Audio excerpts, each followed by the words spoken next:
شروع اللہ کا نام لے کر جو بڑا مہربان نہایت رحم والا ہے۔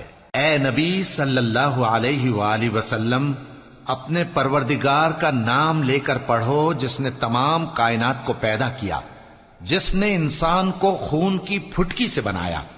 پڑھو اور تمہارا پروردگار بڑا کریم ہے، جس نے قلم کے ذریعے سے علم سکھایا اور انسان کو وہ باتیں سکھائیں جن کا اس کو علم نہ تھا، مگر انسان سرکش ہو جاتا ہے اس بنا پر کہ وہ اپنے آپ کو بے نیاز سمجھتا ہے۔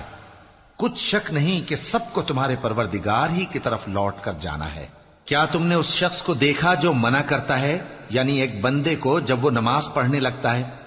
بھلا دیکھو تو اگر یہ راہ راست پر ہو یا پرہیزگاری کا حکم کرے تو منع کرنا کیسا؟ تو اس کا انجام کیا ہوگا؟ ذرا دیکھو تو اگر اس نے دین حق کو جھٹلایا اور اس سے منہ موڑا، کیا اس کو معلوم نہیں کہ اللہ دیکھ رہا ہے؟ دیکھو اگر وہ باز نہ آئے گا تو ہم اس کی پیشانی کے بال پکڑ کر گھسیٹیں گے، یعنی اس جھوٹے خطا کار کی پیشانی کے بال، تو وہ اپنے یاران مجلس کو بلا لے، ہم بھی دوزخ کے فرشتوں کو بلائیں گے۔ دیکھو اس کا کہا نہ ماننا اور سجدہ کرنا اور اللہ کا قرب حاصل کرتے رہنا۔